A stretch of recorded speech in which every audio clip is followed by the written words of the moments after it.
One പ്ലസിന്റെ OnePlus Ace 5 എന്ന പുതിയൊരു smart phone launch ചെയ്യാൻ പോകുന്നുണ്ട്. ഈ ഒരു ഫോണിന്റെ ഫീച്ചേഴ്സിനെ പറ്റിയിട്ടുള്ള പല കാര്യങ്ങളും പറയാൻ കഴിഞ്ഞിട്ടുണ്ട്. എന്തായാലും ഈ ഒരു വീഡിയോയിൽ നമ്മൾ നോക്കാൻ പോകുന്നത് OnePlus Ace 5 എന്നുള്ള സ്മാർട്ട് ഫോണിനെ പറ്റിയിട്ടാണ്. നമ്മൾ ആദ്യം ഫീച്ചേഴ്സും കാര്യങ്ങളൊക്കെ നോക്കുകയാണെന്നുണ്ടെങ്കിൽ ഡിസ്പ്ലേയുടെ കാര്യത്തിൽ OnePlus Ace 5 6.78 ഇഞ്ചിന്റെ 1.5K ഡിസ്പ്ലേ വന്നേക്കാം. അപ്പം ഇതിൽ ഫുൾ HD റെസൊല്യൂഷനേക്കാൾ ബെറ്റർ ആയിട്ടുള്ള റെസൊല്യൂഷനും കാര്യങ്ങളൊക്കെ വരുന്നതായിരിക്കും. 80 OLED ഡിസ്പ്ലേയും കാര്യങ്ങളൊക്കെ ആയിരിക്കും ഇതിൽ വരിക. പിന്നെ മൈക്രോ കർവ്ഡ് ആയിട്ടുള്ള ഡിസ്പ്ലേ ആയിരിക്കും ഇതിൽ വരിക. അതായത് ചെറിയൊരു കർവ്ഡ് ഡിസ്പ്ലേ ആയിരിക്കും ഈ ഫോണിൽ വരിക. പഞ്ചോൾ ഡിസൈനും കാര്യങ്ങളൊക്കെ വരുന്നതായിരിക്കും. പഞ്ചോൾ വരിക ടോപ്പ് സെൻറ്റർ ഭാഗത്തായിട്ടായിരിക്കും. 120 Hz റിഫ്രഷ് റേറ്റും കാര്യങ്ങളൊക്കെ ഇതിൽ സപ്പോർട്ട് ചെയ്യുന്നതായിരിക്കും. 10-bit ഡിസ്പ്ലേ പോലുള്ള ഫീച്ചേഴ്സും കാര്യങ്ങളൊക്കെ ഇതിൽ സപ്പോർട്ട് ചെയ്തേക്കാം. അപ്പം ഈ ഒരു ഫോണിൽ അത്യാവശ്യം നല്ല ഡിസ്പ്ലേ ഫീച്ചേഴ്സും കാര്യങ്ങളൊക്കെ വരാൻ സാധ്യതയുണ്ട്. പിന്നെ അലേർട്ട് സ്ലൈഡർ എന്നുള്ള ഫീച്ചർ ഇതിൽ വരുന്നതായിരിക്കും. അതായത് ഫോണിൻ്റെ സൈഡിൽ ഒരു എക്സ്ട്രാ ബട്ടണും കാര്യങ്ങളൊക്കെ വരുന്നതായിരിക്കും. പിന്നെ in display finger print sensor ഈ ഫോണിൽ വരും.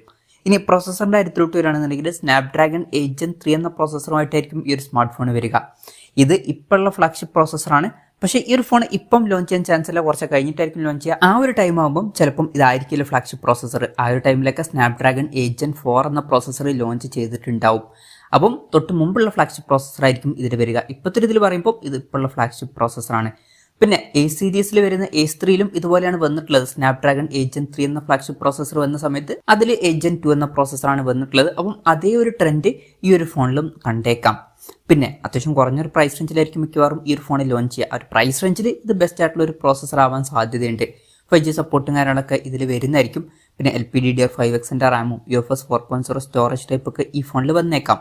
പിന്നെ സ്റ്റീരിയോ സ്പീക്കേഴ്സും കാര്യങ്ങളൊക്കെ വരുന്നതായിരിക്കും. 3.5mm മോഡി ജാക്ക് ഉണ്ടാവാൻ ചാൻസ് ഇല്ല. അതുപോലെ തന്നെ മെമ്മറി കാർഡ് സ്ലോട്ടും ഉണ്ടായിക്കൊള്ളണം എന്നില്ല. Android 14 ബേസ് ആയിട്ടുള്ള OxygenOS സോഫ്റ്റ്വെയർ ആയിരിക്കും വരിക. ചിലപ്പം Android 15 സോഫ്റ്റ്വെയറും വന്നേക്കാം. ഇനി ക്യാമറയുടെ കാര്യം പറയുകയാണെന്നുണ്ടെങ്കിൽ ഫോണിൻ്റെ പിന്നിൽ ട്രിപ്പിൾ ക്യാമറ സെറ്റപ്പ് വരുന്നതായിരിക്കും. 50 MP മെയിൻ ക്യാമറ സെൻസർ ആയിരിക്കും ഈ ഫോണിൽ വരിക. ഇതിൽ OSന്റെ സപ്പോർട്ടൊക്കെ വരുന്നതായിരിക്കും. പക്ഷേ ബാക്കി രണ്ട് സെൻസേഴ്സിനെ പറ്റിയിട്ടുള്ള കാര്യങ്ങൾ അറിയാൻ കഴിഞ്ഞിട്ടില്ല. എന്നാലും പഴയ ട്രെൻഡ് വെച്ച് നോക്കുകയാണെന്നുണ്ടെങ്കിൽ പൊതുവേ ഇത് അത്ര ക്യാമറ ഫോക്കസ്ഡ് ആയിട്ടുള്ള ഡിവൈസ് അല്ല. മെയിൻ ആയിട്ടുള്ള ഹൈലൈറ്റ് എന്ന് പറയുന്നത് പ്രോസസ്സർ ആയിരിക്കും. തൊട്ട് മുമ്പുള്ള ഫ്ലാഗ്ഷിപ്പ് പ്രോസസ്സർ ഈ ഫോണിനുള്ളിൽ വരും. അപ്പം ക്യാമറ ഫോക്കസ്ഡ് ആയിട്ടുള്ള ഡിവൈസ് അല്ലാത്തതുകൊണ്ട് തന്നെ നമുക്ക് ഒരു 8 MP അൾട്രാ വൈഡ് ആംഗിൾ ലെൻസും അതുപോലെ തന്നെ 2 MP ഒരു സെൻസറും എക്സ്പെക്ട് ചെയ്യാവുന്നതാണ്. ഇപ്പം പഴയ Ace 3 എന്ന സ്മാർട്ട് ഫോണിലും ഇതുപോലുള്ളൊരു ക്യാമറ സെറ്റപ്പാണ് വന്നിട്ടുള്ളത്. അപ്പം അത് തന്നെ ഇവിടെയും നമുക്ക് എക്സ്പെക്ട് ചെയ്യാവുന്നതാണ്.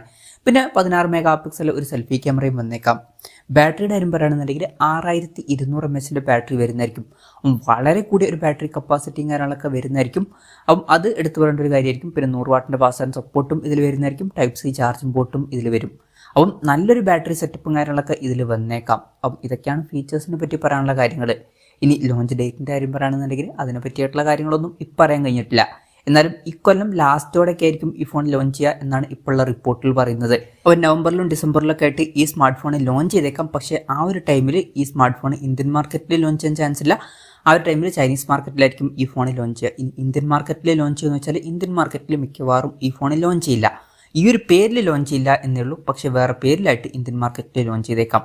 ഇപ്പം OnePlus 13R എന്ന പേരിൽ ഈ ഫോൺ ഇന്ത്യൻ മാർക്കറ്റിൽ ലോഞ്ച് ചെയ്യാൻ ചാൻസ് ഉണ്ട്. ഇപ്പം A സീരീസിൽ വരുന്ന ഫോണുകളാണ് ഇന്ത്യൻ മാർക്കറ്റിൽ 11R 12R എന്നീ പേരുകളിലൊക്കെ വന്നിട്ടുള്ളത്.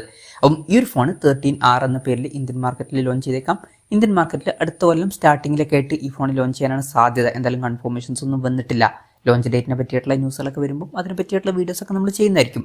അപ്പം അതുപോലുള്ള വീഡിയോസ് കാണാൻ താല്പര്യമുണ്ടെന്നുണ്ടെങ്കിൽ ഈ ചാനൽ സബ്സ്ക്രൈബ് ചെയ്യാവുന്നതാണ്. ഇനി വിലയുടെ കാര്യം പറയുകയാണെന്നുണ്ടെങ്കിൽ അതിനെ പറ്റിയിട്ടുള്ള കാര്യങ്ങളൊന്നും ഇപ്പം പറയാൻ കഴിഞ്ഞിട്ടില്ല. ചൈനീസ് മാർക്കറ്റിൽ അത്യാവശ്യം കുറഞ്ഞൊരു പ്രൈസിംഗിൽ ഈ ഫോൺ ലോഞ്ച് ചെയ്തേക്കാം. അപ്പം ഇന്ത്യൻ മാർക്കറ്റിൻ്റെ കാര്യം പറയുകയാണെന്നുണ്ടെങ്കിൽ 12R എന്നുള്ള സ്മാർട്ട് ഫോൺ 40,000 രൂപ പ്രൈസ് റേഞ്ചിലാണ് വരുന്നത്. അപ്പം ഈ ഒരു സ്മാർട്ട് ഫോൺ നമുക്ക് ആ ഒരു പ്രൈസ് റേഞ്ചിൽ എക്സ്പെക്ട് ചെയ്യാവുന്നതാണ്. ചൈനീസ് മാർക്കറ്റിൽ കുറച്ചും കൂടി നല്ല പ്രൈസിംഗിൽ ലോഞ്ച് ചെയ്യുന്നതായിരിക്കും. ചിലപ്പം 25,000 രൂപയ്ക്ക് താഴെ തന്നെയായിട്ട് ഈ ഫോൺ ലോഞ്ച് ചെയ്തേക്കാം.